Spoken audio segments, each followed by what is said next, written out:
Hello and welcome to Rise and Unwind Wichita. You know, each and every week I try to talk to people from across the country about things you can do right here in your neighborhood. And on this week's show, we got this. There was a lot of directing blame on other people and kind of self-sabotage. Where these people were involved in tech, they made money, they were doing well, but sometimes their lives ended. People stay home, they use Teams, they use Zoom, and the economic benefits are lost. All of that and more right here on Rise and Unwind. Ever worry about how to keep kids safe around firearms, especially when they're at a friend's house?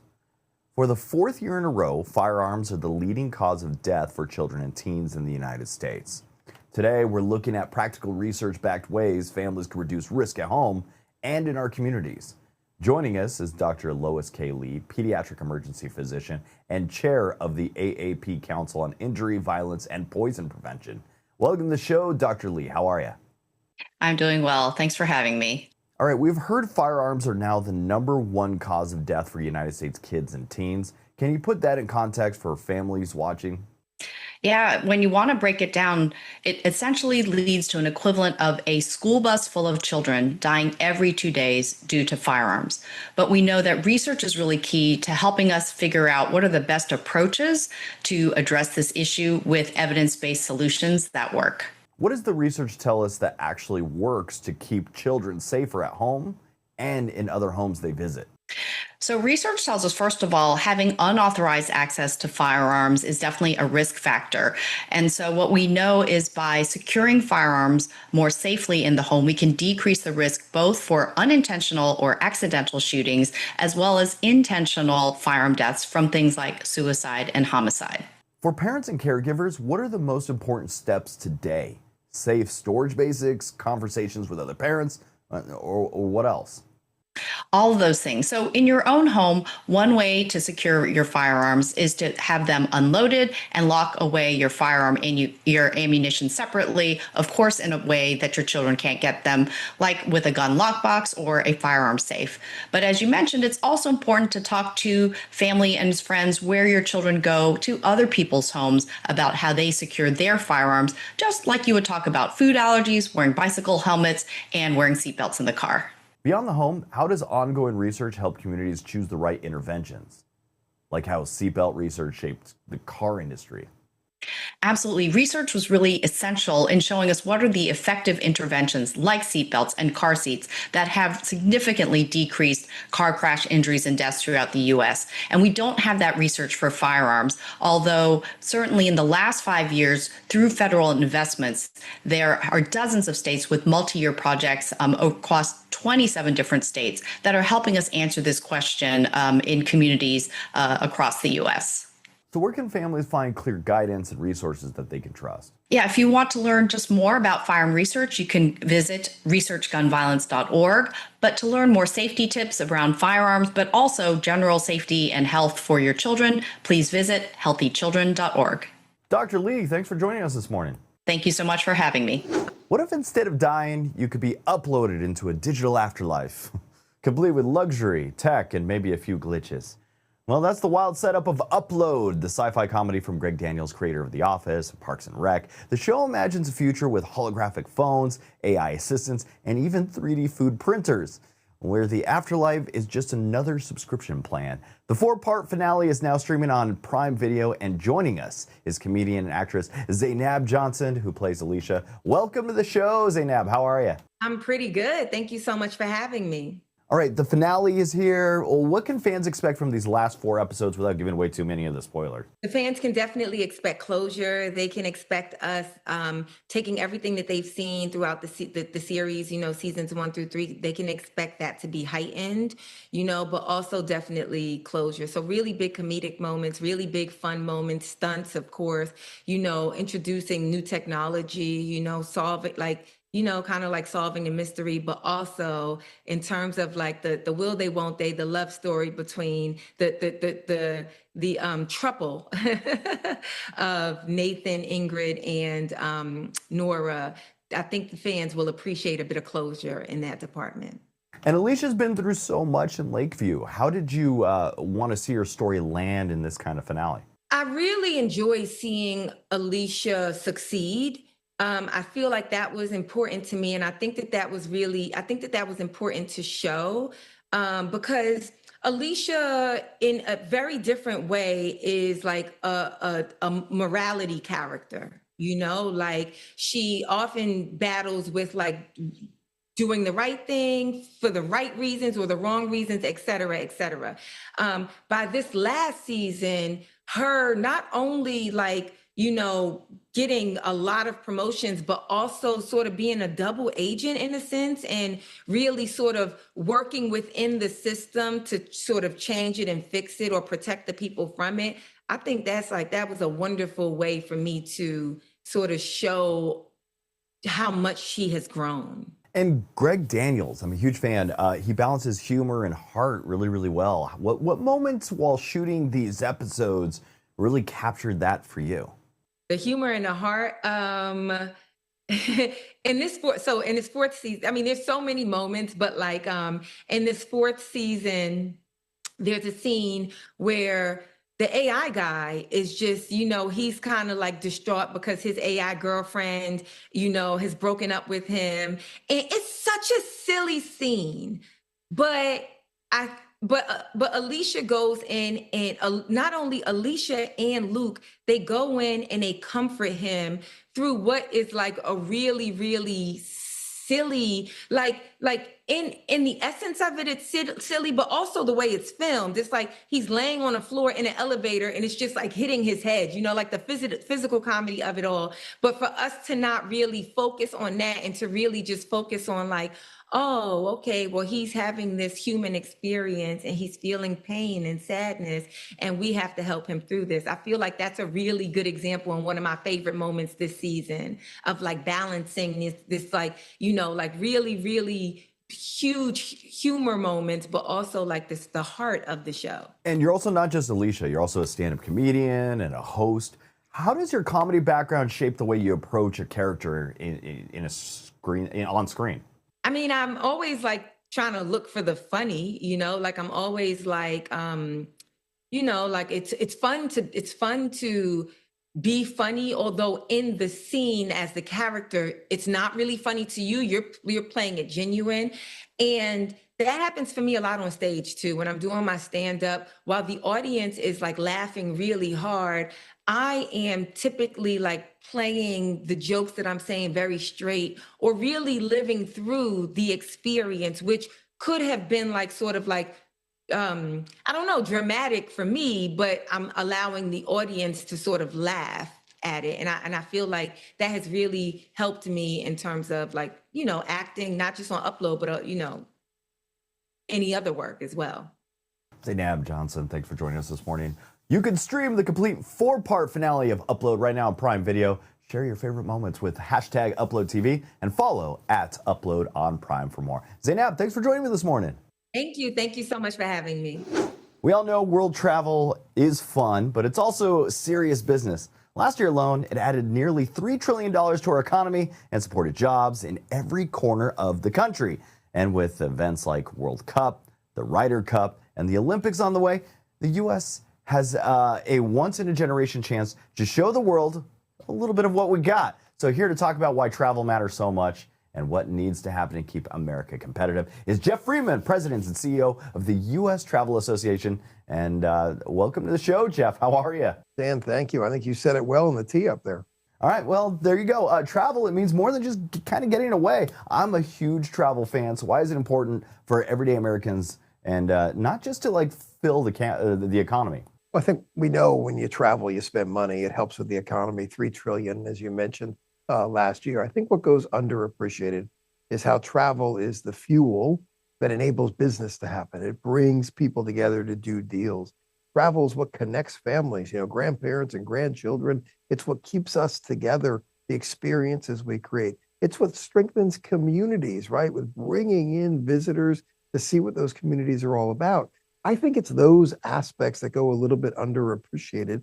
And I think it goes underappreciated because I don't see policymakers in particular improving travel processes with the urgency that they should. I think there are too many frictions in the travel process that need to be addressed. We can unlock this aspect of the economy if we get the roadblocks out of the way.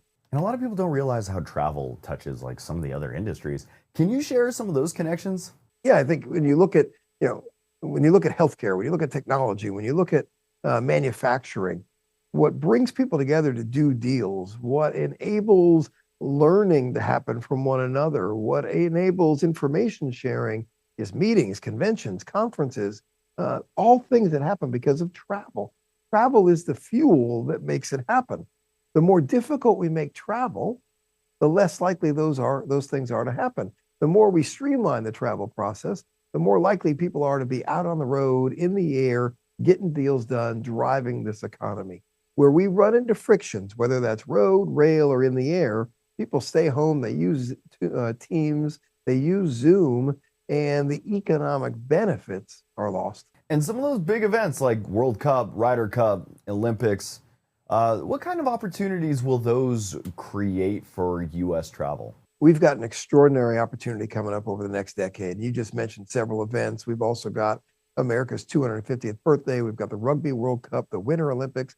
It's event after event after event that's going to get, hopefully, Americans moving about the country and will help the U.S. attract up to 40 million visitors just for these events. But I'm concerned because right now we are not attracting particularly international travelers to the numbers that we need to. We had fewer international travelers last year than we did in 2019. We're going to have fewer this year than last year. We're going the wrong way on international travel. We've got to get that addressed to make sure these events, the World Cup just up the road in Kansas City, can be a success. We've got to have more urgency to do that. And you just said that U.S. is losing ground on international travel. What do you think is causing that? And what do you think is at stake at local businesses if that continues? Yeah, I think there are a variety of reasons that people are turning away from the United States right now. One, there's a perception forming they're not as welcome as they once were. I don't think that's reality, but it's a perception, and it's a perception we've got to address. We've got to let people know at the highest levels of our government, we've got to make a message very clear to people around the world. We want your business. We want you to come to the United States. The U.S. is open for business for legal travelers. We want you to come here, spend your money, and go home and tell your friends and family what a great time you had. Two, we've got to improve the customs process so people aren't waiting 2 or 3 hours or more getting through America's airports when they land. Finally, for those that need a visa, we've got to get rid of delays, and we've got to get rid of this new fee that Congress just created that punishes foreign travelers who want to come to the United States. Congress wants them paying money to the U.S. government rather than spending that money with U.S. businesses. When international travelers come, when regular travelers come, they're going to restaurants, they're going to retailers, they're going to attractions. That's where we should be spending our money, not giving it to the federal government. So what do you think is being done to make travel smoother and more welcoming for both Americans and international visitors? Yeah, great question. The private sector and government are working together to identify where the frictions exist. Years ago, we worked together to create TSA PreCheck. That really helps a lot of business travelers. Where can we have similar opportunities going forward? You just saw recently the Department of Homeland Security announced you can keep your shoes on when going through the TSA checkpoint. That's a step in the right direction. How about liquids? How do we improve or enhance what you can bring through from a liquid standpoint? There's an area of opportunity there.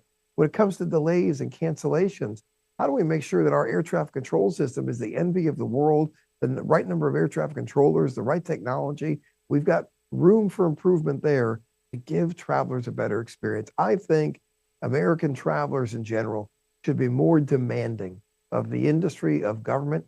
Give me a process that I enjoy. We've got a lot of work to do. And for people that want to dig in, learn more about the impact of travel, where should they go? We think travel is essential from an economic standpoint, from a social standpoint, from a cultural standpoint.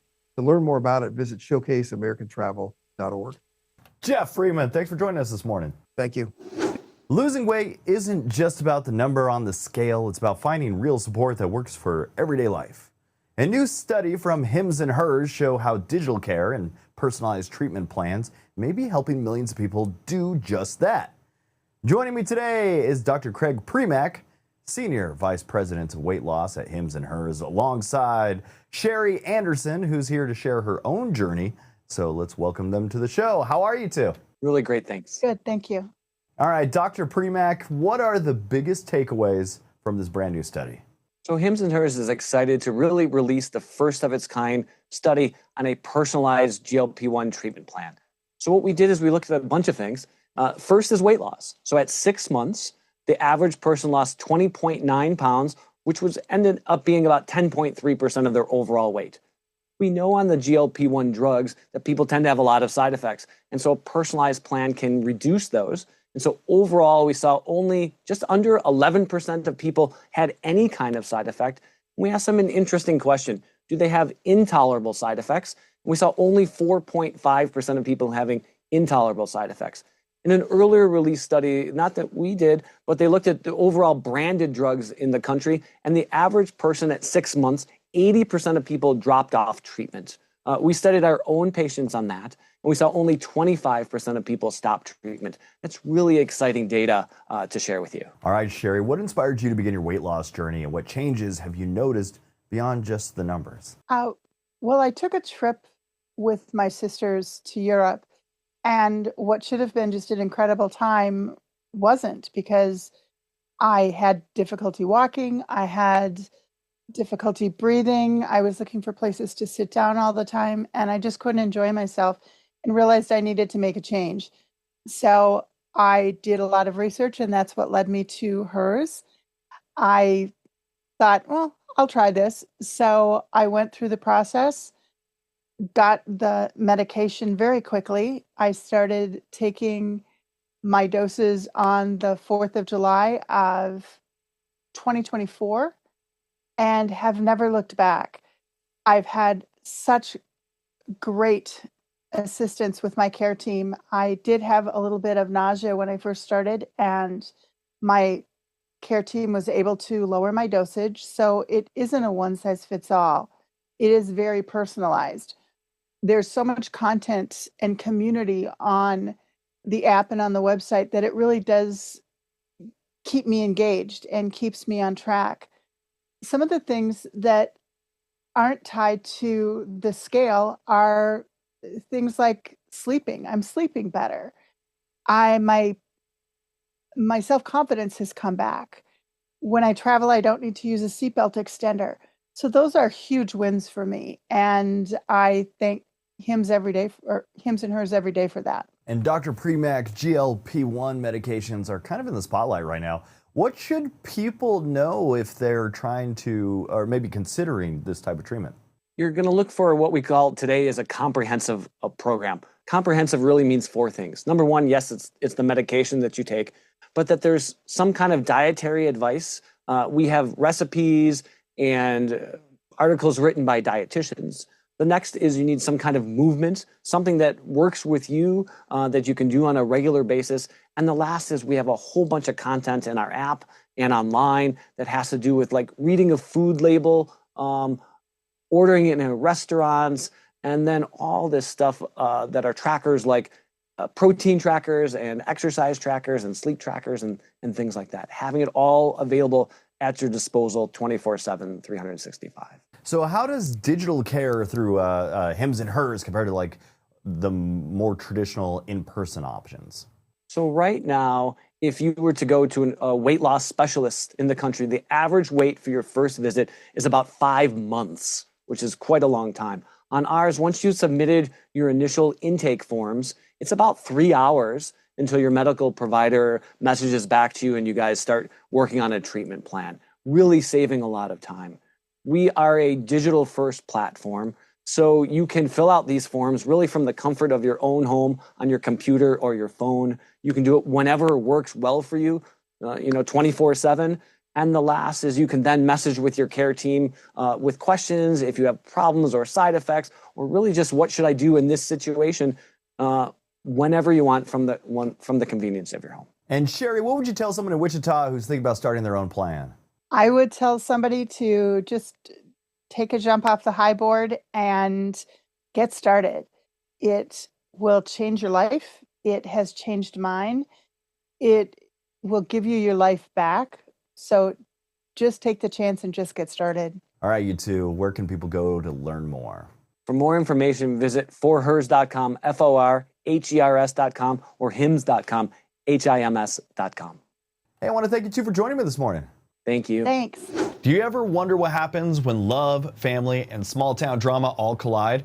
That's the heart of My Life with the Walter Boys. After a whirlwind first season, the story is back with even more twists, tension, and second chances. Joining us are Nikki Rodriguez, Noah LaLonde, and Ashby Gentry, better known as Jackie, Cole, and Alex, to talk about season 2 and now streaming on Netflix. Welcome to the show, you three. How are you? Thank you. Doing So well. good. Thank you. All right, Nikki, your character Jackie went through a lot this season. How does she approach coming back to Silver Falls after spending the summer in New York? Yeah, I think when she comes back to Silver Falls this time, I think she's ready to kind of face things head on a little bit. And I think she just wants to be like the perfect version of herself to kind of just make up for her past in a way. So I think that's her overall goal this season. And Noah, Cole is stepping into a new role at school this season. What's it like to explore that side of him, and how does it affect his relationships? Yeah, I think it was fascinating to step into that new side of him, because I think it's a version of himself that's taking ownership over his life. After throughout season 1, there was a lot of directing blame on other people and kind of self-sabotaging. So I think, taking ownership of your path and allowing, that growth to happen and start to prepare to be who you want to be for other people in your life, your family, the people who you want to show up for. So that was it was a cool turn to take. Ashby, and your character, Alex, seemed to have changed a lot since we last saw him. How did you prepare to show that growth, especially with his focus on rodeo training? Well, I listened to a lot of cowboy podcasts and watched a lot of YouTube videos and walked through the park a lot. And the rest of it, you'll have to see on screen. Yeah. The show is based on a beloved book, and it's taken a life of its own. What's been like interacting with fans and hearing from them and seeing how connected they are to your characters and the story? I mean, it's been an absolute dream come true. I think you always hope that you're bringing the character, like you're doing justice in a way. And so it's just been really lovely, the response. And is there anything that you are expecting or would hope that your audience will take from season 2? Yeah, of course. I think I hope that they would take it. I hope that they would to take away some of the lessons that are to be yourself, to love hard and love your family, and just know that if tomorrow doesn't work out, the next day is always there. All right, I want to thank you three for joining me this morning. Season 2 of My Life with the Walter Boys is streaming now on Netflix. Make sure you watch and catch all of the drama that's been unfolding in Silver Falls. Thank you three for joining me. Thank you. Have a good one. Ever wonder what the secrets lie behind Silicon Valley's billionaire dreams? Sometimes ambition and power can take a dark turn. The new true crime series, The Tech Bro Murders, is now airing on ID, uncovering some shocking cases from the heart of the tech world. So joining us is retired Palo Alto police detective Sandra Brown, who brings decades of firsthand experience to some of these investigations. Welcome to the show, Sandra. How are you, my friend? Hey, Dan, calm down on the decades now. Okay, you're aging. Hey, I'm just trying. I know you've been doing things for a very long time, and you have a new series out, which is kind of exciting. What drew you to be part of the Tech Bro Murders? I would tell you, I worked for the city of Palo Alto, which is the gateway to Silicon Valley early on back in the 70s and the 80s. Remember, that's where Hewlett Packard started, a lot of these companies. And even today, the icons of Silicon Valley, Google and Facebook, they live in the city when their compounds and their protection and their security guards, Apple, all that stuff, the people live there in Palo Alto. And so I worked a case back in 1998 that we got contacted by a production company if we really wanted to talk about it. And I was like, yes, I want to talk about this case. And so we produced a series, a 3-episode series called The Tetris Murders that came out in December 5th, 2022. After that was done, it was such a success. People were so interested in it. And if you remember the Tetris game, came out. So when we finished that, I got a call from the production company and asked me, would you want to do some more? And I'm like, I'm retired. I'm not doing anything. So sure.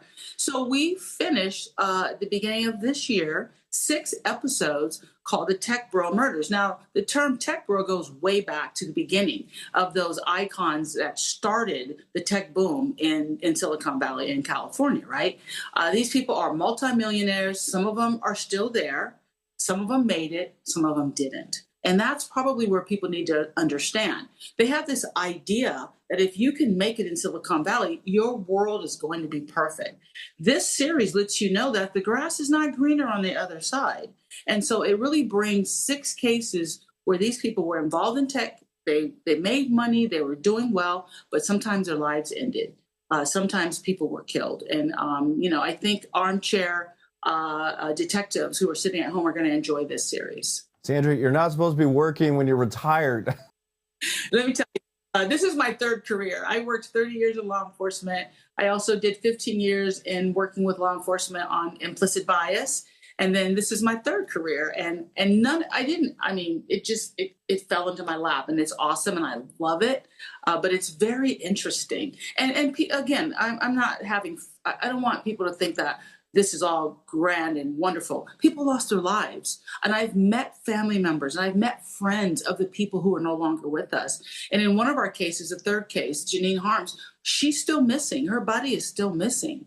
And I have my own ideas about that case, but people lost their lives. And I think it's important that we put that out, that Silicon Valley looks good on paper, but in reality, when you talk about greed and you talk about ambition, you talk about power, and you talk about wealth, sometimes it's not always for the best. And a lot of people want to achieve that, but really sometimes people lose their lives. Is that one of the biggest takeaways that you want people to take from this series? It's not just about the crimes, but some of the people and even the culture behind them? I think what I want people to understand, when typically over the last 30, 40 years, when we're watching the crime shows, we kind of focused a lot on lower socioeconomic communities, the drugs, the motorcycle gangs, the gangbangers, the crack, the cocaine, all these negative things. And so it builds the stereotype that that's where the murders occur. So then when people look at Silicon Valley, they go, oh, it's so nice, and I want to be there, and I want to make a lot of money, I want to be a billionaire. But crime still occurs there. I worked for Palo Alto. People didn't lock their doors sometimes because they felt safe. The reality is crime doesn't have a zip code. It can happen in some of the wealthiest communities, and they will see that in all 6 of these episodes, that crime occurs in some of those highfalutin communities. The grass is not greener on the other side. We still have to take care of ourselves and take care of our families. I think people will enjoy it, though. Sandra Brown, you are a wealth of knowledge. I want to thank you for joining me this morning. You can catch the Tech Bro Murders Tuesdays at 10 Eastern, 9 Central on ID with new episodes every week. And also you can check out episodes as they stream anytime after on HBO Max. Thanks, Sandra, for joining us this morning. Thanks, Dan. Appreciate it. All right, Wichita, I want to thank you for tuning in and checking out the show. That's it for the show this week. If you want to be on the show, all you got to do is go to our website, riseunwindtv.com. If you like our show enough to follow us on social media, that's at Rise Unwind. Or subscribe to our YouTube channel to make sure that you can check out every show as it comes available. So like, subscribe, comments, I don't know. And until next week, that was Rise and Unwind.